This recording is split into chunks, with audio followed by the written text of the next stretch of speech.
અને એવો વરસાદ પડશે કે ક્યાંક એ ભારે કે અતિ ભારેની માત્રાને પણ વટાવી જશે।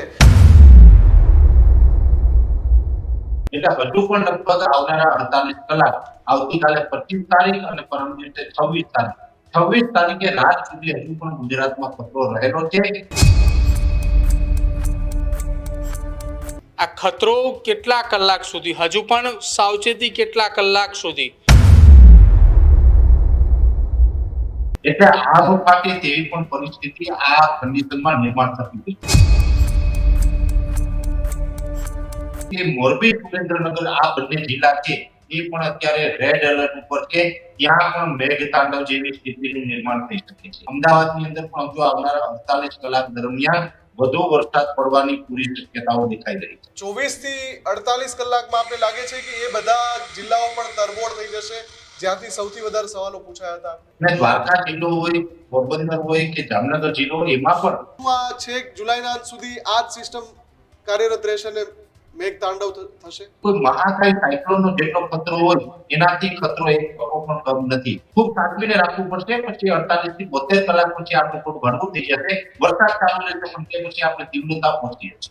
એના માટે હવે આ જે મેઘતાંડવની સ્થિતિ સર્જાય તો ખતરો પાકને નુકસાનનો 3 થી 4 દિવસ સુધી જો પાણી ભરેલું રહે છે તો એ પાકથી બળી જાય। આ 4 જિલ્લા માટે 48 કલાક કેવા રહેશે? વાવ, થરાદ હોય, સાબરકાંઠા, બનાસકાંઠા, પાટણ, મહેસાણા તમામ વિસ્તાર છે એમાં પણ એકંદરે સારો એવો વરસાદ પડશે। હજુ સુધી તમે અમારી ચેનલને સબસ્ક્રાઇબ નથી કરી તો અત્યારે જ ન્યૂઝરૂમ ગુજરાતને સબસ્ક્રાઇબ કરો, ફેસબુક અને ઇન્સ્ટાગ્રામ પર ફોલો કરો।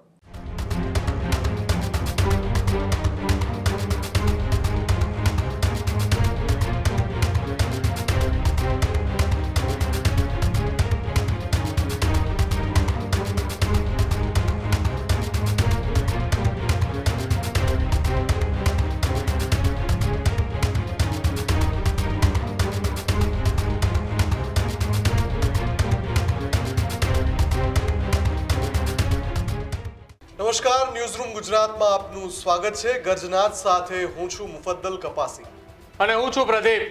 આજના ગર્જનાદમાં ચર્ચા કરવી છે ગુજરાતમાં આવેલા મેઘતાંડવ રૂપી આફતની।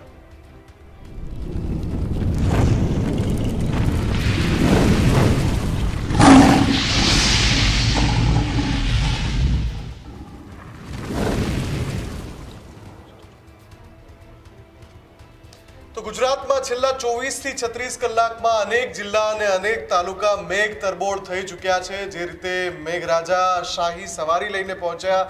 દક્ષિણ ગુજરાતમાં તો ખેર 7 દિવસથી અનરાધાર વરસે છે, પણ મધ્ય ગુજરાત, સૌરાષ્ટ્ર અને ઉત્તર ગુજરાત સુધી મેઘરાજાએ જમાવટ બોલાવી। ન્યૂઝરૂમ ગુજરાતે લગાતાર છેલ્લા 3 દિવસથી આપને અહેવાલ દર્શાવ્યો હતો કે આગામી 24 કલાક ગુજરાતમાં જોરદાર વરસાદ પડશે અને એવો વરસાદ પડશે કે ક્યાંક એ ભારે કે અતિ ભારેની માત્રાને પણ વટાવી જશે। અને આ જ વાત જાણીતા આગાહીકાર પરેશ ગોસ્વામીએ પણ કરી હતી। જ્યારે ન્યૂઝરૂમના પ્લેટફોર્મ પર તેઓ લાઈવ જોડાયા હતા ત્યારે પણ એમણે કહ્યું હતું, અને એ પછી જે થયું એ આખા ગુજરાતે જોયું છે। છેલ્લા 24 થી 36 કલાકમાં ઘણા બધા તાલુકા જે કોરા હતા ત્યાં મેઘ તાંડવ જેવી સ્થિતિ સર્જાય છે। પણ અત્યારે ફરી એકવાર પરેશ ગોસ્વામી સાથે આપણે લાઈવ એટલા માટે જોડાઈ ગયા છે કે હજુ પણ 48 કલાક ગુજરાતમાં સાવધાન રહેવું પડશે પ્રદીપ। અને કદાચિત પહેલી વખત ગુજરાતની અંદર, ખાસ અમદાવાદની અંદર એ ઘટના બની છે કે જ્યાં આર્મીની એક કોલમ આખી ઉતારવી પડી હોય। પરેશ ગોસ્વામીએ 3 દિવસ પહેલાં જ કહ્યું હતું કે એનડીઆરએફની અને એસડીઆરએફની ટીમ એ સ્ટેન્ડ બાય રાખવી જ પડશે, અને સ્થિતિ પણ એવી થઈ। એસડીઆરએફ એનડીઆરએફ તો છે જ, પણ સાથે સાથે આર્મી પણ મેદાને ઉતરી છે। પરેશ ગોસ્વામી આપણી સાથે જોડાય છે, સીધી એ ચર્ચા તેમની સાથે કરીએ। પરેશભાઈ, 3 દિવસ પહેલાં અમદાવાદ સહિત મધ્ય ગુજરાતને લઈને આપણે આગાહી કરી હતી। એ આગાહી સચોટ અને એ આગાહી ઉપર અત્યારે આખું ગુજરાત અને તંત્ર દોડતું થયું। હજી શું શક્યતા આગામી 24-48 કલાક માટે મધ્ય ગુજરાત અને કચ્છની અંદર અત્યારે એલર્ટ એ આપવામાં આવ્યું છે? પ્રતિકભાઈ, હજુ ગુજરાત ઉપર તો ખતરો ટળ્યો નથી। એનું કારણ છે કે અત્યારે જે સિસ્ટમથી દક્ષિણ રાજસ્થાન ઉપર છે અને એના આઉટર ક્લાઉડ છે એ સંપૂર્ણપણે ગુજરાત ઉપરથી પસાર થઈ રહ્યા છે। સાથે અત્યારે જે મોન્સૂન ઓફર ટ્રફ પોઝિટિવ ફેઝમાં છે, અત્યારે એક ટ્રફ લાઈન બનેલી છે। ટ્રફ લાઈન જે દ્વારકા પાસેથી અરબ સાગર થઈ મધ્ય ગુજરાત થઈ અને એમપી ઉપર થઈને બંગાળની ખાડી તરફ પ્રસાર થઈ રહી છે. એટલે અત્યારે જે આ સિસ્ટમ છે એને આ ટ્રફ રેખા છે એ કેસા કટરના ભાગરૂપે ક્યાંક ને ક્યાંક દક્ષિણ તરફ મોન્સૂન દરિયાને પણ આકર્ષી રહી છે. એટલે અત્યારે જે સિસ્ટમ છે એ ખૂબ ધીમી ગતિ આગળ વધી રહી છે અને આ સિસ્ટમ છે એ ઘણી વખત 2-3 કલાક માટે કોઈને કોઈ સ્થાન ઉપર સ્થિર પણ થતી જાય છે. એટલે આ જે સિસ્ટમ છે એને આગળ વધવામાં પણ અવરોધ આવી રહ્યો છે. આ સિસ્ટમ ઝડપથી આગળ વધવાની નથી.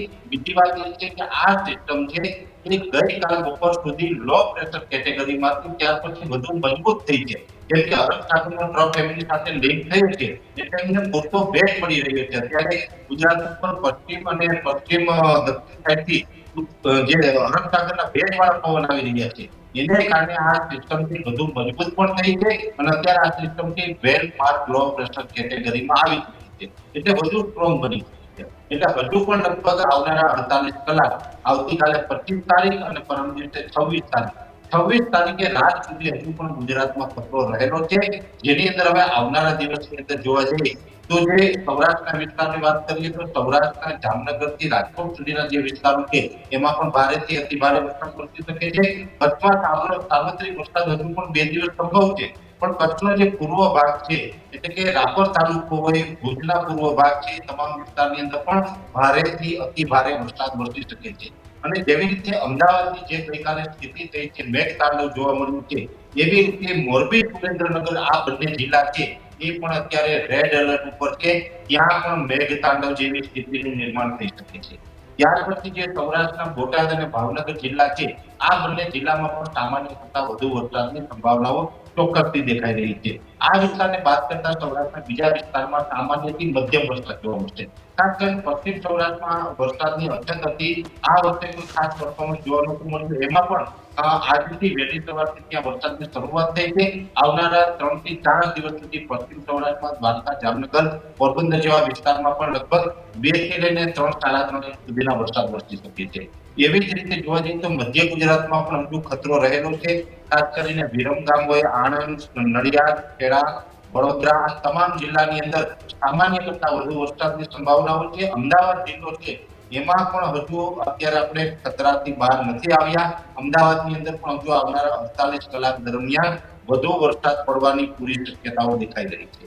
એ સાથે હવે જે ઉત્તર ગુજરાતના ભાગ હશે જેમાં ઉત્તર ગુજરાતના તમામ જિલ્લા વાવ-થરાદ, બનાસકાંઠા, પાટણ, મહેસાણા હોય, અરવલ્લી, સાબરકાંઠા હોય આ તમામ જિલ્લાની અંદર સામાન્યથી મધ્યમ વરસાદ એકાદ સ્ટ્રેચથી ઉત્તર ગુજરાતમાં પણ હજુ ભારે વરસાદ જોવા મળી શકે છે. એ સાથે મધ્યપ્રદેશ બોર્ડરે પણ હવે વરસાદની તીવ્રતામાં વધારો થશે. જેમાં મહીસાગર હોય, દાહોદ, ગોધરા કે છોટાઉદેપુર જેવા વિસ્તાર છે એમાં પણ વરસાદની તીવ્રતામાં હવે વધારો જોવા મળશે. ત્યાં પણ લગભગ 28 જુલાઈ સુધી ત્યાં વધારે તીવ્રતા જોવા મળશે. એટલે મધ્ય ગુજરાત બોર્ડરે આવેલા વિસ્તારો છે જેટલા જિલ્લા છે એમને તો હજુ લાંબો સમય આ વરસાદનો સામનો છે. દક્ષિણ ગુજરાતમાં હવે ધીમે ધીમે રાહત મળવાનું ચાલુ થશે. જો કે દક્ષિણ ગુજરાતમાં પણ અત્યાર સુધી જે વરસાદ પડ્યો સામાન્ય કરતા વધારે છે. ત્યાં પણ મેઘ તાંડવ જેવી સ્થિતિનું નિર્માણ થયું હતું પણ હવે ધીમે ધીમે વરસાદની તીવ્રતામાં ઘટાડો થશે. છતાં પણ એટલું કહી શકાય કે ત્યાં પણ હજુ 5 થી લઈને 10 ઇંચ સુધીના એવરેજ વરસાદ છે એ હજુ સંભવ છે અને ત્યાં પણ વરસાદ ધીમે ધીમે હજુ ચાલુ રહેવાનું છે. એટલે આમ જોવા જઈએ તો પ્રદીપભાઈ હજુ આ રંગ છે એમાં 48 કલાક હજુ આપણે ભારે વરસાદ વરસવાનો છે અને 48 કલાક બાદ વરસાદની તીવ્રતા ધીમે ધીમે ઘટતી જશે તો પણ વરસાદ છે કન્ટિન્યુ 31 તારીખ સુધી તો ચાલુ રહેવાનો છે. વરસાદ બિલકુલ બંધ નથી થવાનો. પણ એક ઠીક વાત છે કે 48 કલાક જે ભારે વરસાદના છે એ પસાર થઈ જાય પછી વરસાદ જે સામાન્યથી મધ્યમ પડે તો એમાં બહુ કઈ ખાસ આપણે નુકસાની નથી જતી. પણ જે નુકસાની વાળા વરસાદની વાત છે કે જે નીચાણવાળા વિસ્તારમાં પાણી ભરાતું હોય એમાં જે 48 કલાક ભારે છે એટલે આપણા માધ્યમથી હું દરેક નાગરિકોને એ પણ અપીલ કરું છું કે અત્યારે જેટલા પણ જિલ્લામાં આપણે રેડ એલર્ટ કહી રહ્યા છીએ ને જેમાં વધુ વરસાદ પડવાની શક્યતાઓ છે એ વિસ્તારમાં નીચાણવાળા વિસ્તારમાં કોઈ મિત્રોએ ન રહેવું. નદી કાંઠા વિસ્તારમાં રહેતા હોય તો એમને પણ સલામત સ્થળે પહોંચી જવું. પરેશભાઈ 24 કલાક પહેલા આપણે જ્યારે ચર્ચા કરી તો ઘણા બધા જિલ્લા એવા હતા કે જ્યાંથી લગાતાર દર્શકો પૂછી રહ્યા હતા કે ક્યારે વરસાદ આવશે, અમે રાહ જોઈ રહ્યા છીએ. આજે જે હમણાં છેલ્લું હવામાન વિભાગનું જે ફોરકાસ્ટ આવ્યું એમાં એ લગભગ તમામ જિલ્લા રેડ અથવા ઓરેન્જ એલર્ટમાં છે. એટલે 24 થી 48 કલાકમાં આપણે લાગે છે કે એ બધા જિલ્લાઓ પણ તરબોળ થઈ જશે જ્યાંથી સૌથી વધારે સવાલો પૂછાયા હતા આપણે? બિલકુલ. આમ તો મુકદ્દરભાઈ સૌથી વધારે સવાલ આપણે ગઈકાલે દ્વારકા જિલ્લામાંથી આવતા હતા કે પશ્ચિમ સૌરાષ્ટ્રમાં પણ સોમવારથી વરસાદ હતો નહીં, અને દ્વારકા જિલ્લો હોય, પોરબંદર હોય કે જામનગર જિલ્લો હોય, એમાં પણ આપણે જે પ્રમાણે ગઈકાલે અનુમાન આપ્યું હતું, તો હવે ત્યાં પણ 1 થી 2 દિવસની અંદર વરસાદની શરૂઆત થશે અને 2 થી લઈને 3, 3.5 ઇંચ થશે. એ મુજબની અત્યારે વરસાદની શરૂઆત મોટાભાગના વિસ્તારમાં પશ્ચિમ સૌરાષ્ટ્રમાં પણ થઈ છે. અને જે વિસ્તારમાં કદાચ અમુક તાલુકાઓમાં વરસાદની શરૂઆત ન થઈ હોય તો એને પણ હવે 24 કલાકની અંદર વરસાદની શરૂઆત થઈ જશે અને આવનારા 48 થી 72 કલાકની અંદર પશ્ચિમ સૌરાષ્ટ્રના પણ દ્વારકા, જામનગર, પોરબંદર જેવા વિસ્તારની અંદર સારા વરસાદ એટલે કે ખેડૂત વાવણી કરી શકે એવા વાવણી લાયક પણ સાચી પડી જવાના છે. કે પશ્ચિમ સૌરાષ્ટ્રના ખેડૂતોએ પણ હવે બહુ ચિંતા કરવાની જરૂર નથી. સિસ્ટમ હજુ પણ સક્રિય છે, ખૂબ ધીમી ગતિએ આગળ ચાલી રહી છે અને અત્યારે સિસ્ટમ છે એનો ટ્રફ છે પણ અરબ સાગર સુધી પહોંચી રહ્યો છે, એટલે બહુ ચિંતા કરવાની જરૂર નથી. બધા જ વરસાદ આવનારા દિવસમાં થઈ જવાનો. પરેશભાઈ, ન માત્ર હવામાન વિભાગ કે આપણે જે લગાતાર જે વેધર એજન્સીને અમે લોકો ફોલો કરતા હોઈએ છીએ, એના સિવાય આજે કેટલીક આંતરરાષ્ટ્રીય એજન્સીએ પણ એલર્ટ મોકલ્યું છે કે ભારતમાં ગુજરાત અને આજુબાજુના ક્ષેત્રમાં અતિ ભારે વરસાદ થઈ શકે છે. એટલે એ ત્યાં સુધી નોંધ લેવાઈ રહી છે. એટલી આ મહાકાય સિસ્ટમ છે. તો 48 કલાકની તો આપણે વાત કરી, પછી આગળ શું થઈ શકે છે? શું આ છેક જુલાઈના અંત સુધી આ જ સિસ્ટમ કાર્યરત રહેશે અને મેઘ તાંડવ થશે? જો મુકદ્દરભાઈ, આમાં એવું હોય છે, જ્યારે પણ કોઈ પણ રાજ્ય ઉપર આફત જેવું દેખાતું હોય, સામાન્ય રીતે હવામાનના અલગ અલગ પાર્ટ છે. જેમાં આપણી જે સરકારી એજન્સી IMD કહીએ છીએ, તો એનું આપણું જે ગુજરાત સ્ટેટ લેવલનું એક આખું જે સંસ્થા છે, એના રડારો છે, એ પણ કામ કરતું થોડું વધારે અઘરું દેખાય ત્યારે આપણે કેન્દ્રીય હવામાન વિભાગ છે એ પણ એમાં ધ્યાન દેતું હોય છે. અને એનાથી પણ વધારે ખતરો એટલે કે ડેન્જર ઝોન દેખાય ત્યારે આંતરરાષ્ટ્રીય લેવલની સંસ્થાઓ છે એ પણ આમાં પ્રિડિક્શન કરતી હોય છે. ખાસ કરીને આંતરરાષ્ટ્રીય સંસ્થાઓ છે એ સાયક્લોન સમયે આપણે ખૂબ માર્ગદર્શન આપતી હોય છે અને એનું માર્ગદર્શન આપણા માટે ઉપયોગી પણ રહેતું હોય છે.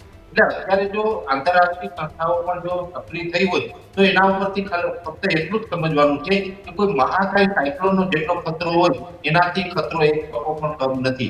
એટલે કે આ ખતરો હજુ આવનારા 48 કલાક સુધી આપણે વધારે છે. રેડ એલર્ટ છે અને રેડ એલર્ટ કરતા પણ હું તો એમ કહી શકું કે મેં જેટલા જિલ્લાના નામ જણાવ્યા છે ને એને સુપર રેડ એલર્ટ કહી દે પણ કાંઈ નથી. એટલું તો આપણે હજુ ડેન્જર તો છે. પણ એ જે 48 કલાક પસાર થઈ ગયા પછી આપણે જે વરસાદ ચાલુ રહેવાનો છે એમાં પછી આપણે હળવાથી મધ્યમ વરસાદ હશે. એટલે કે 48 કલાક કે 72 કલાકનો સમય પસાર થઈ જાય પછી આપણે કઈ મેઘ તાંડવ જેવી સ્થિતિ નહીં જોવા મળે. હવે જે આ જે સુપર રેડ એલર્ટ કહીને શું હોય કે જે વરસાદ વરસે છે મુકદ્દરભાઈ, તો વૈજ્ઞાનિક ઢબે જે વરસાદ વરસતો હોય એમાં 1 કલાકે 3 કે 3.5 ઇંચ સુધીનો વરસાદ પડે ત્યાં સુધી આપણી જમીન છે પાણીનો નિકાલ કરી શકે, ત્યાં સુધી જળભરાવની સ્થિતિનું નિર્માણ નથી થતું. પણ જ્યારે ઓછા સમયમાં વધારે વરસાદ એટલે કે 1 કલાકની અંદર 3.5 ઇંચ કરતા વધારે પડે, 4 ઇંચ પડે, 5 ઇંચ પડે, જો આવા વરસાદો પડે એવો સતત 2-4 કલાક સુધી વરસાદ પડે તો નીચાણવાળા વિસ્તારમાં પાણી ભરાઈ જાય, લોકોના ઘરમાં પાણી ભરાઈ જાય, રોડ રસ્તાથી બ્લોક થઈ જતા હોય છે. આ પરિસ્થિતિનું નિર્માણ થતું હોય છે. એટલે હજુ 48 થી 72 કલાક જે આપણે ગણી રહ્યા છીએ, સુપર રેડ એલર્ટ જે આપણે માની રહ્યા છીએ, એની અંદર કારણ એ છે કે 1 કલાકની અંદર 3.5 ઇંચ કરતા પણ વધુ વરસાદ ઘણી જગ્યાએ પડી જાય તેવી શક્યતાઓ દેખાઈ રહી છે. એટલે ખૂબ સાચવીને રાખવું પડશે. પછી 48 થી 72 કલાક પછી આપણે થોડું ઘણું થઈ જશે. વરસાદ ચાલુ રહેશે પણ તે પછી આપણે તીવ્રતા પહોંચી જશે. પરેશભાઈ, હું એક વેધર એજન્સીની વેબસાઇટ ચેક કરી રહ્યો હતો અને આગામી 24 કલાકનો એનો જે ટ્રેક છે, જેને આપણે મોન્સૂન ટ્રફ કહીએ કે જે એક્ટિવ સિસ્ટમ કહીએ, એનું કેન્દ્ર બિંદુ લગાતાર સુરેન્દ્રનગર જ રહે છે. બાકીનો પાર્ટ ફર્યા કરે છે. આમ કચ્છ, બનાસકાંઠા, પાછું મધ્ય ગુજરાત આવે, સૌરાષ્ટ્રના બીજા જિલ્લા આવે, પણ કેન્દ્ર બિંદુ એનું સુરેન્દ્રનગર રહે છે. આપે હમણાં કહ્યું જ કે ભાઈ મોરબી ને સુરેન્દ્રનગરે બહુ એલર્ટ રહેવાનું છે, પણ લાગે છે કે અહીંયા આપ ફાટ્યું એવી સ્થિતિ થઈ શકે, તંત્રએ એડવાન્સમાં એલર્ટ રહેવું જોઈએ. આ હું એટલા માટે પૂછી રહ્યો છું કે અમદાવાદમાં જે સ્થિતિ થઈ ને 18 ઇંચ, 15 ઇંચ, 20 ઇંચ વરસાદ પછી કેટલાક માધ્યમોએ એવા સવાલ ઉઠાવ્યા છે કે એડવાન્સ એલર્ટ સિસ્ટમ છે એને હજુ વધારે મજબૂત બનાવવાની જરૂર છે. શું આપને એવું લાગે છે? એમ તો અત્યારે આપણી પાસે ટેકનોલોજી પણ સારી છે. આપણી જે સરકારી સંસ્થા છે IMD એની ટીમ પણ ખૂબ સારું કામ અત્યારે કરી રહી છે. અને મહત્વનું એ પણ છે કે એનડીઆરએફની ટીમો પણ જ્યાં પરિસ્થિતિ બેકાબુ થાય છે ત્યાં પહોંચે છે. અત્યારે દક્ષિણ ગુજરાત હોય કે અમદાવાદ જ આપણે જોઈ લઈએ તો અમદાવાદની અંદર જો જવાનો પણ આવી પહોંચ્યા હોય, એનડીઆરએફ એસડીઆરએફની ટીમો આવી પહોંચી હોય તો એ કામ તો કરે છે. પણ ખાસ કરીને જોવા જઈએ તો જે આપણે જે વાત કરી છે કે સુરેન્દ્રનગર આસપાસ જે કેન્દ્ર બિંદુ દેખાય છે પણ એ સિસ્ટમનો સેન્ટ્રલ પાર્ટ નથી મુકદ્દરભાઈ, એ આઉટર ક્લાઉડ છે. સિસ્ટમ આમ જોવા જઈએ ને તો અત્યારે દક્ષિણ રાજસ્થાન ઉપર જે સેન્ટ્રલ પાર્ટ હોય છે એ દક્ષિણ રાજસ્થાન ઉપર છે અને સિસ્ટમના આઉટર ક્લાઉડ થી ગુજરાત ઉપર છે. એટલે આઉટર ક્લાઉડ છે ને એ તો સિસ્ટમના સેન્ટ્રલ પાર્ટ કરતા વધુ ખતરનાક હોય છે. અને એના આઉટર ક્લાઉડ જે વિસ્તારમાંથી પસાર થતા હોય ત્યાં તો વધારે વરસાદ પડે, પણ આઉટર ક્લાઉડ થી દક્ષિણ ભાગના જેટલા 200 કિલોમીટરના એરિયામાં જે તાલુકાઓ આવતા હોય ને એ તાલુકાને પણ આપણે વધારે વરસાદ પડવાની શક્યતા હોય. એટલે જ્યારે પણ કોઈ સિસ્ટમ, સામાન્ય રીતે અત્યારે ટેકનોલોજી છે બધાના હાથમાં, મોબાઈલ છે સુપર કોમ્પ્યુટર જેવું કામ જ છે. તો એમાં પણ જો કોઈ જોતા હોય ને એને કોઈ પણ સિસ્ટમ કોઈ લોકેશન ઉપર દેખાય ત્યાં વધારે ડેન્જર દેખાતું હોય, ત્યાં રેડ કલર દેખાતો હોય તો એનાથી દક્ષિણ દિશામાં 200 કિલોમીટરના એરિયામાં કોઈ લોકો રહેતા હોય તો એમને પણ સાવચેત થઈ જવું જોઈએ, કેમ કે એનાથી 200 કિલોમીટરના દક્ષિણ ભાગમાં પણ વધુ વરસાદ પડવાની સંભાવના હોય છે. એટલે હું આપના માધ્યમથી ફરીથી આજે પણ કહું છું, જેવી રીતે આપણે અમદાવાદ સહિતના વિસ્તારમાં આપણે એનડીઆરએફની ટીમની વાત કરી હતી, હું તો અત્યારથી કહું છું કે સુરેન્દ્રનગર હોય, મોરબી હોય, મોટા ભાવનગરમાં પણ કદાચ એનડીઆરએફની ટીમ તંત્ર મોકલે તો સારું રહેશે. એ સાથે મધ્ય ગુજરાતમાં પણ જે અત્યારે અમદાવાદ હોય કે આણંદડિયા જેવા વિસ્તાર છે એમાં પણ એનડીઆરએફની ટીમો છે, હજુ પણ ત્યાં એને ઉપસ્થિત રહેવું જોઈએ તો લોકો માટે થોડુંક મદદરૂપ થઈ શકાશે. પરેશભાઈ, પરિસ્થિતિ આગામી 24-48 કલાકની સ્થિતિ પણ હજુ પણ એ ચિંતા એ ગુજરાત માટે શરૂઆતમાં જ તમે કહ્યું કે ખતરો એ ટળ્યો નથી. આ ખતરો કેટલા કલાક સુધી, હજુ પણ સાવચેતી કેટલા કલાક સુધી, ખાસ અમદાવાદ, મધ્ય ગુજરાતની અંદર, સાથે જ સુરેન્દ્રનગર, સૌરાષ્ટ્ર પંથકમાં મોરબી, કેમ કે અમદાવાદની જે પરિસ્થિતિ છે ને કદાચ પહેલીવાર એવી ઘટના બની છે કે એસડીઆરએફ એનડીઆરએફ તો હોય પણ આર્મીની એક આખી કોલમ ઉતારવામાં આવી એવી ઘટના પહેલીવાર અમદાવાદમાં છે. એવું છે કે 48 થી 72 કલાક જે આપણે અનુમાન લગાવી રહ્યા છીએ મુજબ આપણે વધારે ખતરો છે, એટલે ત્યાં સુધી તો સાવચેત રહેવાનું છે. હવે આ સિસ્ટમની અત્યારે જો આમ જોવા જઈએ ને તો આ સિસ્ટમ કોઈ પશ્ચિમ દિશામાં આગળ વધી જાય તેવી પણ શક્યતા નથી, કેમ કે સિસ્ટમ છે એ ધીમી ખૂબ પડી છે ને વધુ સ્ટ્રોંગ થઈ છે. સિસ્ટમ જેટલી સ્ટ્રોંગ હોય એટલી ધીમી ગતિએ આગળ ચાલતી હોય. હવે સિસ્ટમ છે અત્યારે બે પાર્ટમાં છે. એક જમીનની ઊંચાઈથી 700 HP અને એક પાર્ટનું જમીનની ઊંચાઈ 850 HP લેવલ છે. 850 HP લેવલ એટલે કે આપણે સામાન્ય રીતે જોવા જઈએ તો 900 મીટરનું અંતર ગણવામાં આવે છે. એટલે આ સિસ્ટમથી નો એક જે 850 HP લેવલનો પાર્ટ છે એ ખૂબ નીચો છે. એટલે આ વખતે તેવી પણ પરિસ્થિતિ આ કન્ડિશનમાં નિર્માણ થતી હોય અને આ બંને પાર્ટ જ્યાં ટકરાવ કરી રહ્યા છે એ ટકરાવથી આગળ વધે તેવી શક્યતાઓ ઓછી છે. આ વરસાદથી ગુજરાત, રાજસ્થાનના દક્ષિણ ભાગો, મહારાષ્ટ્ર, એમપી બોર્ડરે અને એમપીના થોડા જિલ્લાઓ છે આ વિસ્તારમાં આ વાદળોએ વરસી અને સિસ્ટમે પોતાનું અસ્તિત્વ ગુમાવવું પડશે. આ સિસ્ટમથી આગળ વધી અને આપણાથી દૂર જાય એવી આશા નથી રાખવાની. આ જે સિસ્ટમ છે એની અંદર જેટલો પણ પાણીનો જથ્થો છે એ જ્યાં સુધી આ મેં જેટલા વિસ્તારના નામ જણાવ્યા, ગુજરાત, દક્ષિણ રાજસ્થાન, પશ્ચિમ મધ્યપ્રદેશ અને મહારાષ્ટ્રના અમુક ભાગો, આ વિસ્તારમાં જ્યાં સુધી આ સિસ્ટમ સંપૂર્ણપણે વરસી નહીં જાય ત્યાં સુધી આપણે આમ તો રાહત પર શ્વાસ ન લઈ શકીએ. જેમ આ સિસ્ટમ વરસતી જશે એમ નબળી પડતી જશે, એટલે 48 થી 72 કલાકમાં ઘણી બધી નબળી પડશે. અત્યારે બેટમાસ લો પ્રેશરની કેટેગરીમાં છે, લગભગ આજે મોડી રાત્રે લો પ્રેશર બનશે અને લો પ્રેશર પણ ધીમે ધીમે વરસતું જશે, એટલે પછી 48 કલાક બાદ ધીમે ધીમે યુએસી બનશે, અપર એર સાયક્લોનિક બનશે અને ત્યાં સુધી આપણે વરસાદની તીવ્રતા અને વરસાદના વિસ્તારમાં ધીમે ધીમે ઘટાડો થશે. એટલે ત્યાં સુધી આપણે આ ખતરો રહે.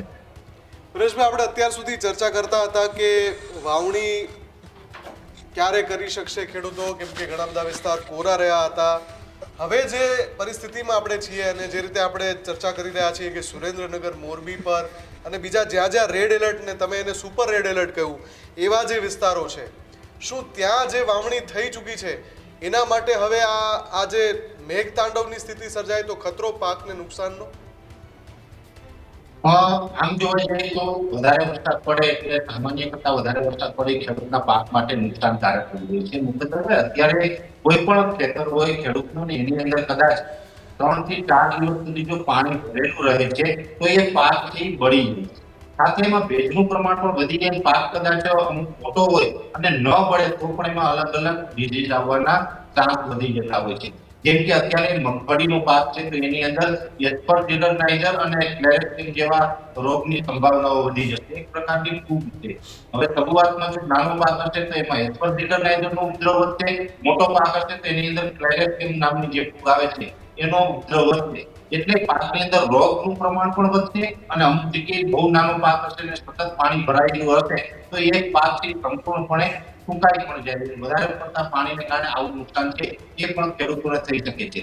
એટલે જ્યાં વધારે વરસાદ છે રેડ એલર્ટ જેવા વિસ્તારો છે એમાં ચોક્કસથી ખેડૂતને નુકસાન અત્યાર સુધીમાં થયું પણ છે અને હજુ પણ થઈ શકે છે. બીજી વાત એ છે કે ઘણા ખેતરના જે જમીનની સપાટી એવી છે કે ખેતરોમાંથી ઝડપથી પાણીનો નિકાલ ન થઈ શકે અને પાણીનો પ્રમાણ વધારે હોય તો ખેતરમાંથી માટી પણ તાણીને લઈ જાય ખેડૂતોને ખેતનું ધોવાણના સ્વરૂપે પણ નુકસાન આવતું હોય છે.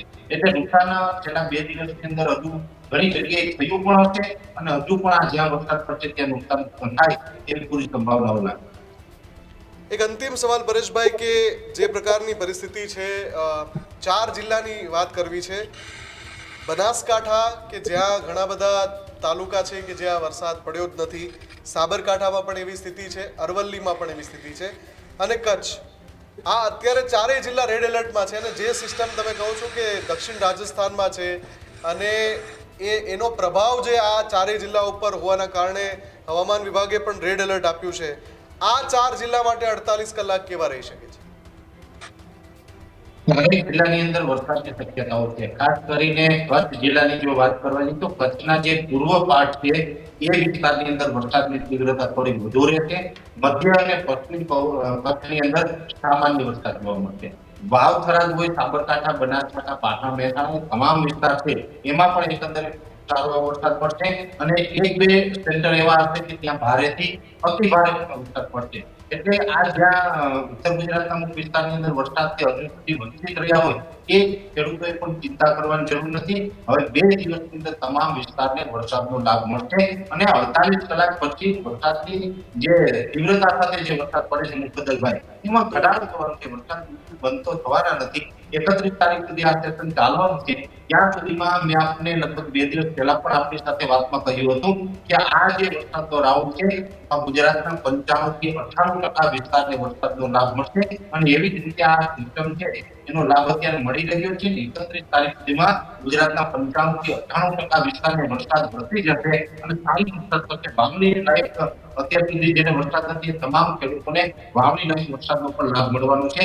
એટલે ખેડૂતોએ આમ ચિંતા બહુ ન કરવી. આ રાહતના પણ સમાચાર છે. ઠીક છે કે જ્યાં વધારે વરસાદ પડે ત્યાં થોડું નુકસાન થાય પણ જ્યાં બિલકુલ વરસાદ નતો એના માટે આ સારા સમાચાર પણ છે કે આ રાઉન્ડ પૂરા થાય ત્યાં સુધીમાં વધારે વરસાદ મળે. પરેશભાઈ, આપણે અત્યારે ચર્ચા કરી રહ્યા છીએ ઉત્તર ગુજરાત અને મધ્ય ગુજરાતની, પરંતુ એ તમામની વચ્ચે અમરેલીથી પણ સમાચારો સામે આવી રહ્યા છે કે જ્યાં અમરેલીની નદીઓ 2 કાંઠે વહી રહી છે. આગાહી અને એલર્ટ એ મધ્ય ગુજરાત, કચ્છ, દક્ષિણ ગુજરાત, ઉત્તર ગુજરાતની ચર્ચાઓ ચાલતી હતી. અમરેલી જિલ્લા માટે પણ સાચવવા માટેની, તકેદારી રાખવા માટેની સૂચનાઓ ખરી? ત્યાં પણ વરસાદ વરસી શકે, જુનાગઢને વિસ્તારની અંદર પણ? જો જુનાગઢ, અમરેલી, ગીર સોમનાથ, રાજકોટ આ જિલ્લા એવા છે કે ત્યાં વરસાદ ચોક્કસથી થશે પણ ત્યાં રેડ એલર્ટ આપવું પણ એટલો બધો વરસાદની શક્યતાઓ નથી. હા ઠીક છે કે અમુક જગ્યાએ ભારેથી અતિ ભારે પડી એટલે કે ઓછા સમયની અંદર 2-5 ઇંચ સુધી વરસાદ પડી આવું ચોક્કસથી થશે પણ રેડ એલર્ટ જેવી સ્થિતિ અમરેલી કે રાજકોટ, ગીર સોમનાથ, જુનાગઢમાં નથી દેખાતી. પણ જે સૌરાષ્ટ્રના અમરેલીથી આગળના વિસ્તાર છે, ભાવનગર, બોટાદ જેવા વિસ્તાર છે એમાં ચોક્કસથી વધારે વરસાદ પડવાની શક્યતાઓ છે. ત્યાં રેડ એલર્ટ ગણી શકાય. જેમ મોરબી, સુરેન્દ્રનગરની અંદર વધુ વરસાદ પડવાની શક્યતાઓ છે એવી રીતે બોટાદ, ભાવનગરની અંદર પણ વધારે વરસાદ વરસી શકે છે. અમરેલીમાં અને જુનાગઢમાં પણ વરસાદ પડશે પણ મધ્યમથી સારો વરસાદ પડે છે અને 1-2 સેન્ટરની અંદર ભારે વરસાદ પડશે પણ બહુ ચિંતા કરવાની જરૂર દેખાતી નથી. બિલકુલ, આભાર પરેશભાઈ જોડાવા બદલ અને માહિતી આપવા બદલ. તો ગુજરાતની અંદર હજુ પણ આગામી 24-48 કલાકે સાચવવાની સ્થિતિ છે. ખાસ મધ્ય ગુજરાત, કચ્છ અને ઉત્તર ગુજરાતના એ જિલ્લાઓની અંદર કે જ્યાં છેલ્લા 24 કલાકથી સતત વરસાદ વરસી રહ્યો છે. હજુ પણ આગાહી આપવામાં આવી છે અને આ તમામની વચ્ચે ગુજરાતના અનેક મોટા હાઈવેઝ હોય કે પછી અનેક એ મોટા વિસ્તારો એ જળ બંબાકારની સ્થિતિની વચ્ચે રાજ્યના મુખ્યમંત્રી, નાયબ મુખ્યમંત્રી તમામે મોરચો સંભાળી રહ્યા છે, મેદાને ઉતરી ચૂક્યા છે અને તકેદારીના ભાગરૂપે લોકોની વચ્ચે અને સાથે જ અધિકારીઓ સાથે સમીક્ષાઓ પણ કરી રહ્યા છે. બિલકુલ, અને આની સાથે ફરી એકવાર અમે ગુજરાતના તમામ દર્શક મિત્રોને અપીલ કરીએ છીએ કે ગુજરાત પર એક મહાકાય વરસાદી સિસ્ટમ છે. વેલમાર્ક લો પ્રેશરમાં એ તબદીલ થઈ ચૂકી છે, એટલે કે વરસાદની તીવ્રતા એટલી વધારે હશે કે એનો અંદાજ આપણે ન લગાવી શકીએ. 15 જિલ્લા એવા છે કે જેને રેડ એલર્ટ આપવામાં આવ્યું છે. પરેશભાઈ કહ્યું કે હું તો સુપર રેડ એલર્ટ કહું છું. ખાસ ધ્યાન રાખજો, મોરબી, સુરેન્દ્રનગર અને એને ફરતા જેટલા જિલ્લાઓ છે, ઉત્તર ગુજરાતના 3 જિલ્લા, કચ્છ, આ તમામ જિલ્લાના તમામ તાલુકા અને તમામ ગામોએ આગામી 48 કલાક સાવચેત રહેવાનું છે. બાકીના વિસ્તારોમાં પણ ભારે વરસાદ પડી શકે છે, પણ આ બધા જિલ્લા છે ત્યાં માત્રા અતિ ભારેને પણ વટાવી જાય એવું બની શકે છે. સંભાવનાઓ છે આપણે એલર્ટ રહીએ તો કોઈ મોટી જાનહાનિ કે નુકસાનને ટાળી શકીએ. આપના વિસ્તારમાં કેટલો વરસાદ છે, છેલ્લા 24 કલાકમાં પડ્યો કે નહીં પડ્યો, હજુ પણ જ્યાં વરસાદ નથી અથવા તો વધારે માત્રામાં વરસાદ છે, અમને કમેન્ટ કરીને ચોક્કસથી જણાવજો. અને આ માહિતી છે તમામ દર્શક મિત્રો સુધી પહોંચવી જરૂર છે, એટલે વધારેમાં વધારે ડિજિટલ સેક્શન પર આને શેર કરજો, જેથી સૌ જાણી શકે, એલર્ટ રહી શકે, સાવચેત રહી શકે. અમારી વિશેષ રજૂઆત ગર્જનાદમાં અત્યારે બસ આટલું જ. નમસ્કાર.